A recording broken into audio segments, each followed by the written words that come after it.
Hello, I'm Joel Blackford with Beth Sabbath Fellowship in St. Paul, Minnesota. We're at 1631 Ford Parkway. We meet every Sabbath from 11:30 in the morning till sunset. We'd love to have you stop by sometime or just keep us in your prayers.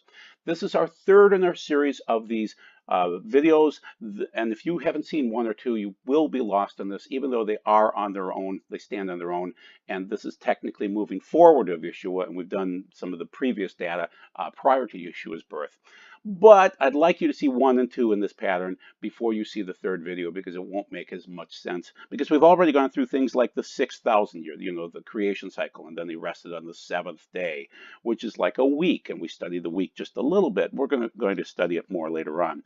Then the 2,000-year increments, then the 1,000-year increments, then the first Enoch 700-year increments. Those were interesting. I'm sure you've never seen those before. We studied the Shemitah, which is a seventh year rest. We've studied the Jubilee, which is a 49th from the Shemitah, and the 50th year rest, where you return the people during the Shemitah, you return the land during the 50th year. And then we've studied Daniel 9, and then we looked at Bullinger's 4 sequences of 490 years each. So if you haven't seen those before, you should really look at that before you watch this video. So videos 1 and 2 in this sequence, which is known as Biblical Historic Prophetic Patterns.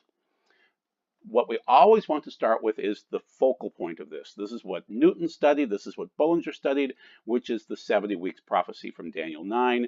And let's look at it in the Hebrew in terms of Shavua, Shavuim. And so it is 70, no doubt about it. It is weeks, it is vows. Did I just say vows? Yes, it is. So think of everything that you say could be interpreted as a vow. So are you blessing God or blessing people, or are you cursing? Lamech, when we mentioned this before, if I have bruised a man, or Cain, we said, and he had 7 times of protection, I want 490.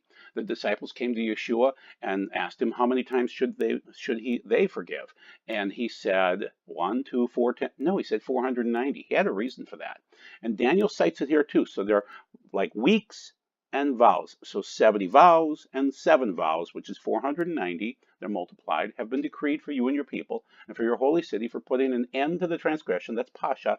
That is rebellious sins. Those are horrific sins. And there was never a sacrifice for those. And you'll see down below iniquity, which is Avon sins. There was never sacrificed for those. There was always chen or chesed from Yeshua in terms of if we repented, he would forgive us of those.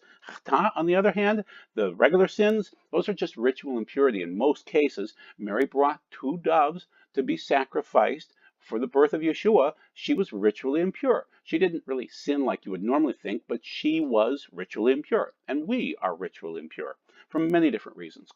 Corpse contamination, maybe what we said, sometimes our vows, things like that. Sometimes those vows are transgressions like Pasha, which would be more like a rebellious vow, and sometimes it's just a stupid, willful vow, and that's an avon.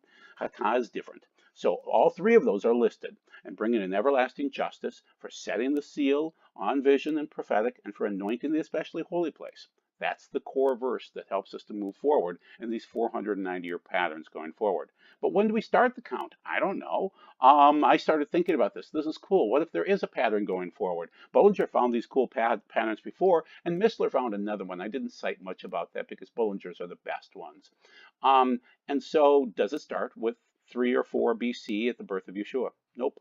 17 to 18 during a Jubilee year. I argue it's a Jubilee year. Nope. 27 AD, the genesis of his ministry. Nope. 30 AD, resurrection. Nope. 56 AD, death of Paul. Everybody wants Paul to be the most important person. Yeshua obviously is. But secondary was really Yeshua's half-brother, Yehuda. And so he was the most important after Yeshua resurrected. And he ran the Jerusalem Council. Paul came back to ask favors and questions, and they settled the decision in Acts 15. So keep in mind, it's the half-brother of Yeshua. It's not Paul. So it was a nope, a big nope there. 67, 68, the end of the other Jubilee year? Nope. It's 70 AD. You'll see the count. You'll see the important markers throughout history as we move forward. As the Jews were dispersed, yes, that's how we mark it. It all fits into patterns, just like DNA. The pattern is 70 AD to 560 to 1050 to 1540 and then 2030, which is coming up only in a few years, 11 years from now. So it's beautiful, it's intricate, it's wonderful, and I'm not predicting a day. You'll see that from all of my studies, that all I can say is these are patterns. They don't tell you the end and the exact time of the end. They just tell you that we're fitting into more patterns. And we find them and it edifies you. That's about all it is. So all of the research by Bullinger and by Newton and others is really more for edification than it is for predictive things. I can't even predict tomorrow. I don't even know what I'm going to eat tomorrow. So all I can do is predict the patterns, and I know that if I eat good food, I'll feel better. And if I do exercise and read my Bible and pray, I'm healthier. Let's revert back and look at the dream one more time so we can see these kingdoms. There were 4 kingdoms. There were 4 time frames. They're not exactly corresponding to this, but it's still interesting. Babylon, Medo-Persia. So we started up with gold, and then silver was Medo-Persia, then brass was Greece, and then the legs are Rome. And we'll see Rome again. So, but there's this time frame now of the papal system that we're in, where we're just counting right on through, because they are in control this whole way through. And they are really part of the Therion. We can think of that as yeast-like beasts. More microscopic beasts. The horrific things that the papacy has done to people, and the darkness that they caused. And I'm not blaming Catholics. I mean, I love Roman Catholics, but there are some horrific leaders in the papal system right now. They're saying, as of today's study, that 80% of the priests are homosexual in the papal system, the most powerful ones. So that's very, very interesting. So this particular one is 4 different sequences, and you'll see these 4 things happening time and time again. A lot of 4s, a lot of 3s. Which year is the Jubilee? I argue that it was 17 AD and then 67. Let's take a peek and see what happens here. And then also, I'll be citing this man as we move along. I'll be citing him during the next video, so please stick through to that video for sure. You'll see that he prophesied in 1217 that there would be a time frame of a break, and until 1517 that the last 10 Jubilees would kick off from 1517, and he has been highly accurate. Of course, he is a gematria-loving rabbi. We have no evidence that he loved Yeshua, but they never always say. There was this wonderful rabbi that died in 2006 at the age of 108, and Rabbi, I'm blanking on his name right now, and he believed in Yeshua, but nobody believed him.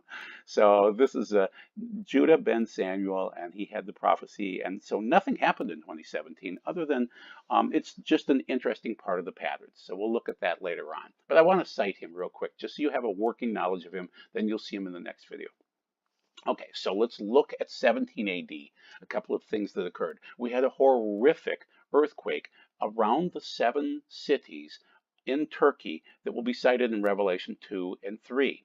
So in AD 17, Lydia, the earthquake caused the destruction of at least 12 cities in the region of Lydia in the Roman province of Asia, in Asia Minor. So that's Turkey, present-day Turkey. The earthquake was recorded by the Roman historians Tacitus and Pliny the Elder, and the Greek historians Strabo and Eusebius.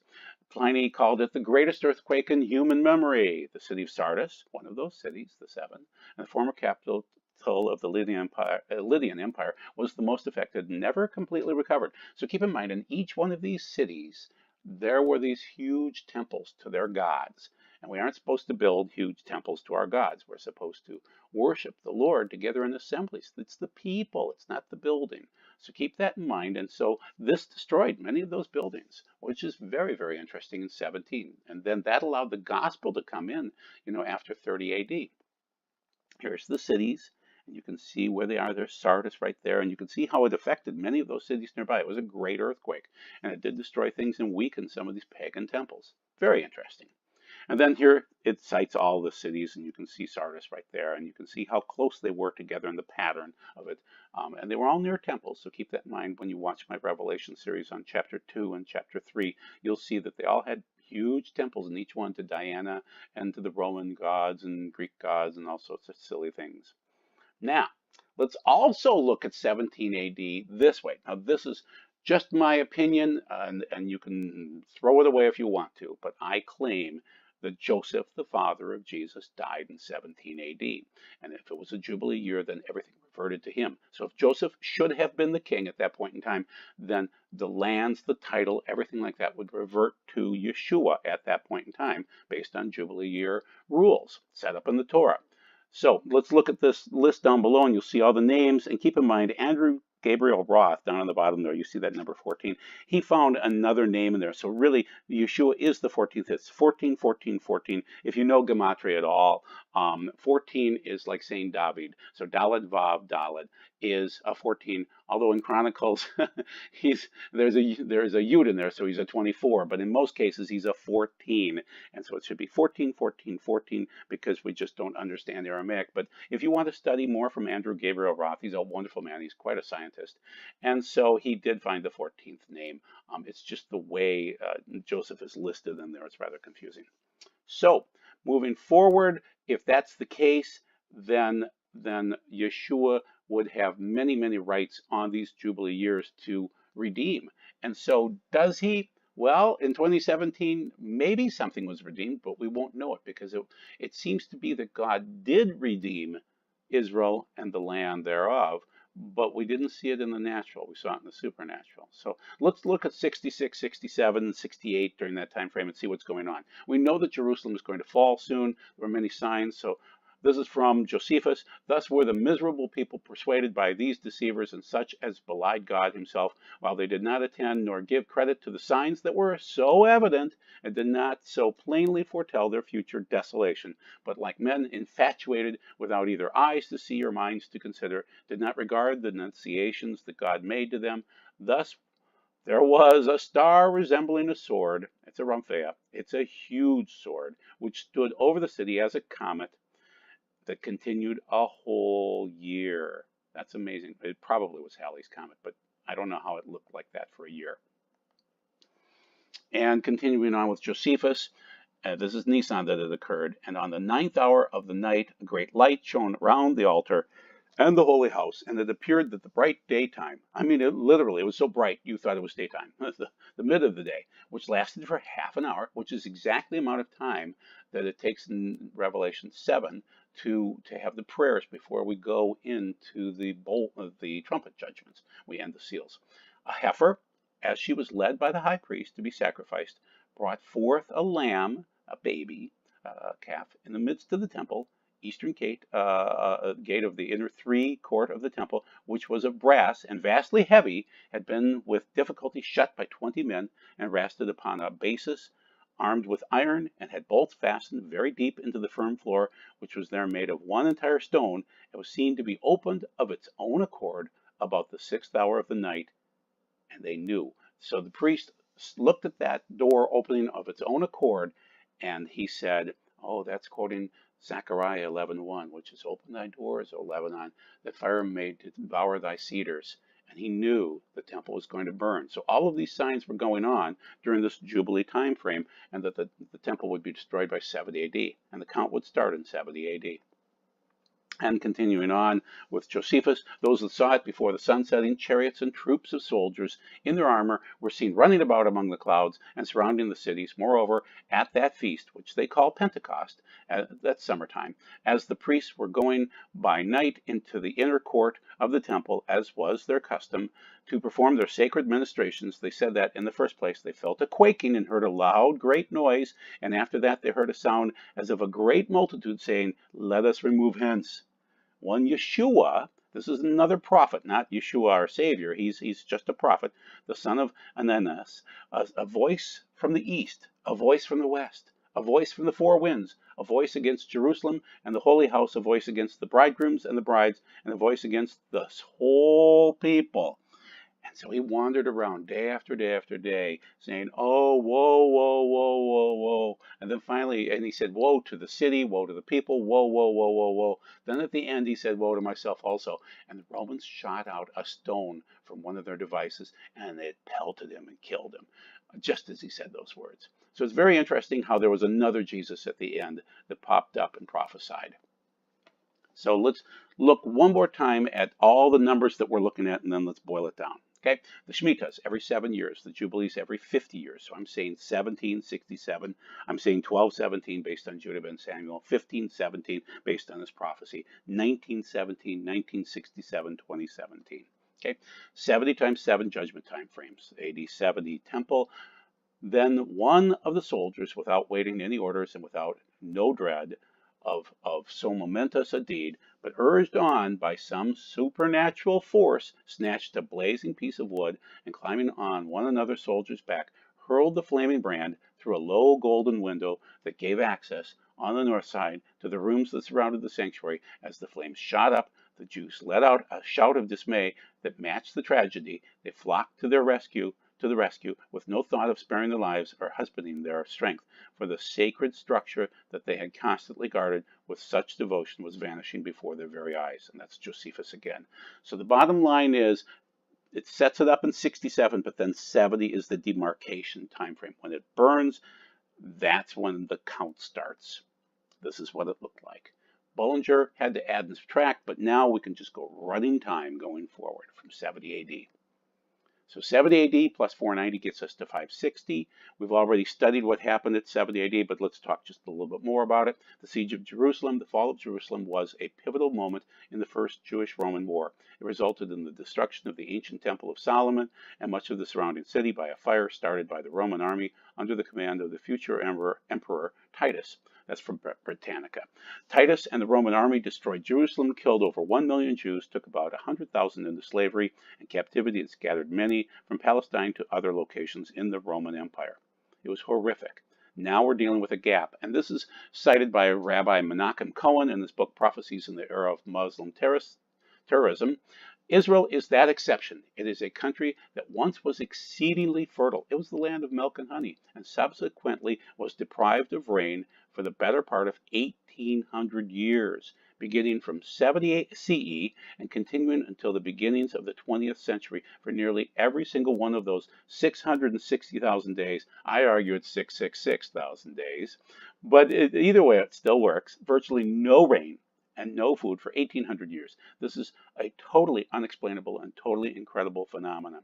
This was a rich land, an incredibly rich land. Now, Egypt had the river that brought in the nutrients, but God provided the rain, the dew, so many benefits to Israel, and it was lush, it was fertile, it was amazing. And so God took it away, as he stated he would do so, and then he brought it back as he allowed the people to come back. So let's cite Daniel real quick, and you'll see what we're dealing with throughout time, how we're getting into this Roman time frame now, where Rome will try to cleave together with the other nations, but this Holy Roman Empire will not cleave very well, and this is what we're dealing with today.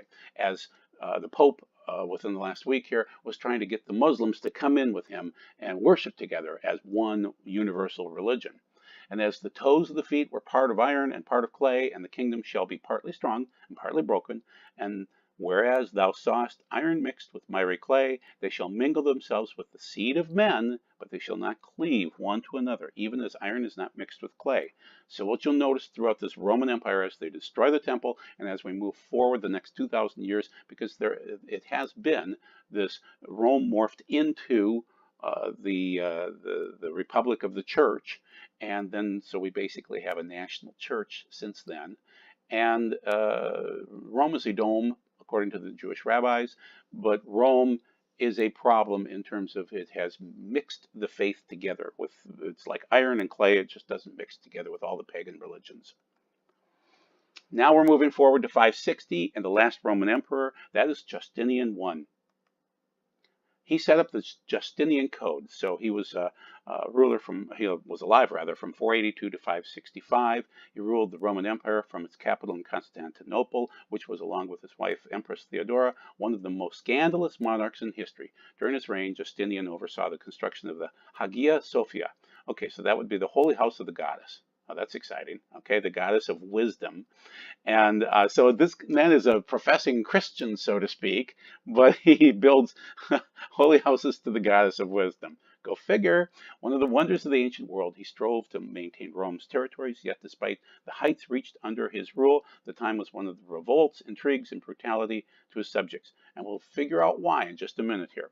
He passed the Justinian Code. It prohibited Jews from building synagogues, reading the Bible in Hebrew, assembling in public, celebrating Passover before Easter, and testifying against Christians in court.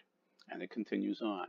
The principle of servitude of the Jews was established by the new laws and determined the status of the Jews throughout the empire. For hundreds of years, the Jews were disadvantaged in a number of ways. They could not testify against Christians, were disqualified from holding public office. They enjoyed no honors. They couldn't recite the Shema. That's Shema Israel, Adonai Eloheinu, Adonai Echad. It was banned. It was the denial of the Trinity.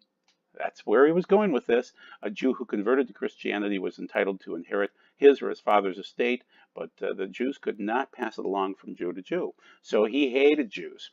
In 545, Justinian legislated that the right of existence of any synagogue on the land belonged to the ecclesiastical institution to be nullified. He was also the first emperor to order that existing synagogues be converted into churches. It didn't happen that often, but still, it's the thought of it, and it was done by force. One such synagogue. The Jews were regarded with the pagans and like pagans. Legislation grouped the Jews together with the pagans and the heretics. He increased the volubility of synagogues and blurred the difference between Jews and non-Christians. He wanted Passover to be shown as not important and Easter to be the focal point. So you slaughter a pig just to have the Jews know who's the king and who's not the king. They were forbidden to testify in court, all sorts of horrible things. Continuing on in 553, for instance, Justinian required that the public reading of the Pentateuch proceed in vernacular rather than in Hebrew, forbade altogether the reading of the Mishnah, and restricted religious freedom of the Jews. So bottom line is the Pentateuch is the Torah, and it couldn't be read in Hebrew. Well, it's supposed to be read in Hebrew. His restrictions were poorly enforced. So actually, the Jews circumvented, and they actually grew and increased in strength because he really was a horrible leader. But everything was falling apart because he was that last Roman emperor. You will see that this empire, the Byzantine Empire, continues on after this.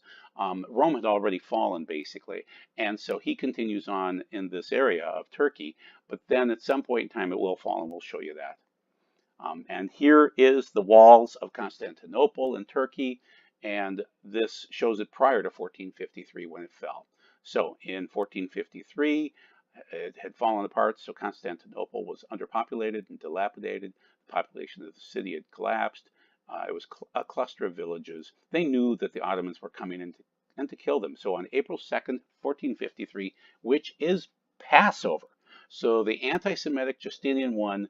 The end of his monarchy is on Passover. Interesting. So Sultan Mehmed from the Ottoman Turks comes in and destroys them. So this is May 29th. He ended it on Ascension Day, basically, 40th day after the Passover time frame. And then Constantine the 11th was the last one, and he threw off his imperial regalia and threw himself into the hand-to-hand combat and died. That's from Lumen Learning. So we have the split occurring because they hated Jews. And so the blessing comes from blessing Jews, not cursing Jews. And so things split. And that's with Constantinople splitting. And you see the eastern and the western side of this. So his legs are of iron, his feet part of iron and part of clay. That was from Daniel. Rome, the iron descends from 70 AD to 560 when the last Roman died, the last Roman emperor. Eastern Orthodoxy splits at that point in time from Rome in 1050 then. The Caliphate, like Medo-Persia, ascends to 1540. The final kingdom of the beast will fall in 2030. We'll see. We'll see what happens. Here's the legs as they split apart. By 1050, it's done, but then they officially announce it in 1053 and 1054. So you see the split, and this is so the 490s go 70 AD to 560 to 1050. And here's the split. And the split allows the Muslims to come up right through the midst of them and try to conquer all of Europe. And they came close in many ways. So there's West, the Holy Roman Empire, and then the East and the Slavic principalities and the Schism. So let's look at this. So let's add 490 on to 560 and get to 1050. Officially in 1053, the first step was taken in the process that led to the formal schism, but it had been going on for a period of time. The ecumenical patriarch of Constantinople, Michael I, ordered The closure of all Latin churches in Constantinople in response to the Greek churches in southern Italy having been forced to either close or conform to Latin practices. So they introduced Latin speaking only. Well, nobody spoke Latin anymore, but they kept it up. According to historian J.B. Bury, Celerius' purpose was in closing the Latin churches was to cut short any attempt at conciliation. It split, and that's how it was supposed to be because it was prophesied. Now let's give you the reason why they split on the Roman side. So we got to see how things were falling apart on Justinian I, but now we have to take you to 1048, 1049, Benedict IX. Oh, what a horrible, horrible pope. Horrible, horrible, horrible. I can't relate how bad he was. Feasting on immorality. So Benedict IX was pope on 3 occasions. And when he bought his pope, he did. He bought the job a few times between 1032 and 1048. He was the only man to have been pope on more than 1 occasion and the only man ever to have sold the papacy. He reportedly led an extremely dissolute life and also allegedly had few qualifications for the papacy other than connections with a socially powerful family. He described him as feasting on immorality, a demon from hell in disguise of a priest. In a treatise on the papal corruption and sex that accused Benedict IX of routine homosexuality and bestiality too. He was also accused by Pope Benno of Piacenza of many vile adulteries and murders. His rapes, murders, and others unspeakable acts. His life as Pope, so vile, so foul, so execrable. I'm sorry, I'm having problems with certain words that I shudder to even think of it. He was a horrible man. So finally, in 1054, relations between the Eastern and the Western traditions within the Christian Church reached a terminal crisis.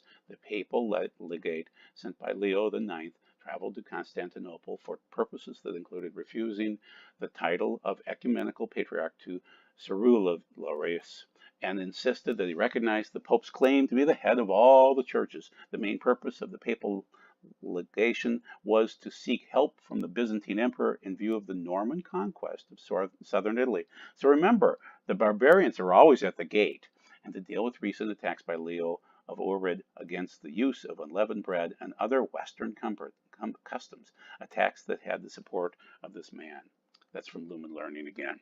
So continuing on from Lumen, the split continues on, and keep in mind that the Ukraine is the borderland between the East and the West, and that's why the splits, you'll see the fights there in Ukraine all the time as the Catholics come in and the Eastern Orthodox come in and fight.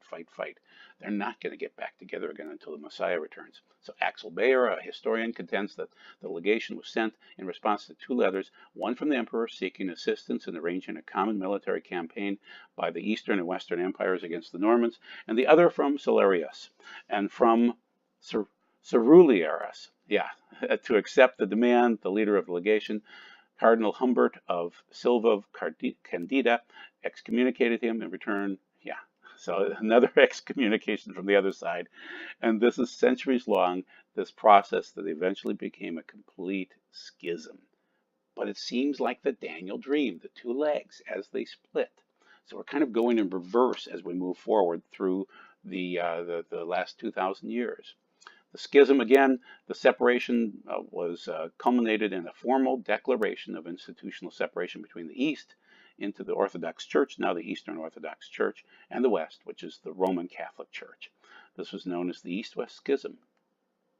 The schism incited the First Crusade. So keep in mind, there are repercussions from all of this. The barbarians are always at the gate. So if you show disunity, you will have the barbarians show up and attack you. That is the end of this video, number 3. So video 4 should be ready within a week here. So please enjoy these videos, share them with your friends. You're learning something from each one. So thank you very much for joining us with Beth Chesed Sabbath Fellowship. Thank you.